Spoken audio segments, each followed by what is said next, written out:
ಏನ್ ಗೊತ್ತಾ, ಇವತ್ತಿನ ಮಾರ್ನಿಂಗ್ ಟಿಫನ್ಗೆ ನಾನೇ ಅಡುಗೆ ಮಾಡಿ. ಹಾಯ್ ಹಲೋ ನಮಸ್ಕಾರ, ವೆಲ್ಕಮ್ ಬ್ಯಾಕ್ ಟು ನಮ್ಮ ಮಿನಿ ವ್ಲಾಗ್. ಇವತ್ತು ನಾನು ಮಾಡಿದೆ ಪುಳಿಯೋಗರೆ, ಅದು ನನ್ನ ಸ್ಟೈಲಲ್ಲಿ. ಸ್ವಲ್ಪ ನನ್ನ ಕಲ್ಲಿನ ಯೂಸ್ ಮಾಡಿಬಿಟ್ಟು ಪ್ಲೇಟ್ ಓವರ್ ಮಾಡಿದೆ. ಆ ನಂತರ ನಮ್ಮ ಅಣ್ಣಗೂ ಮತ್ತೆ ನಮ್ಮ ಅಪ್ಪಗೂ ಕೊಟ್ಟೆ. ಲೆಟ್ಸ್ ಗೋ ಪುಳಿಯೋಗರೆ ರಿವ್ಯೂ ಕೇಳಕ್ಕೆ. ಹೆಂಗಿತ್ತು ಪುಳಿಯೋಗರೆ?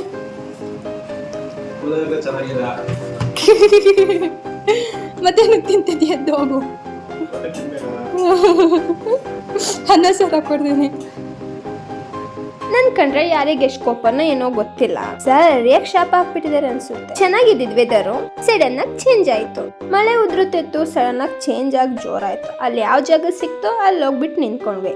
ಮತ್ತಿನ್ನೇನ್ ಮಾಡೋದು, ಮಳೆ ನಿಂತ್ಕೊಳೋ ತನಕ ವೇಟ್ ಮಾಡ್ಬೇಕು. ಮಳೆ ನಿಂತಾದ್ಮೇಲೆ ಇಬ್ರು ಹೊರಟ್ವಿ. ನಂಗೊಂದ್ ಕಾಯ್ದಿತ್ತು ದೊಡ್ಡ ಶಾಕು. ನನ್ ಮನೆಗ್ ರಿಟರ್ನ್ ಬರ್ತಿರ್ಬೇಕಾದ್ರೆ ನಮ್ ಮನೆಗೆ ಇನ್ನೇನ್ 5-6 ಕಿಲೋಮೀಟರ್ಸ್ ಇತ್ತು. ಇನ್ನೇನ್ ಮನೆಗ್ ರೀಚ್ ಆಗ್ತೀನಿ ಅಂತ ಅನ್ಕೊಳೋ ಹೊತ್ತಿಗೆ ನೋಡಿ ಈ ತರ ಆಗೋಗಿತ್ತು. ಇನ್ನೇನ್ ಮಾಡಕ್ಕಾಗುತ್ತೆ, ಬಸ್ ಇಳಿದು ಬಂದೆ.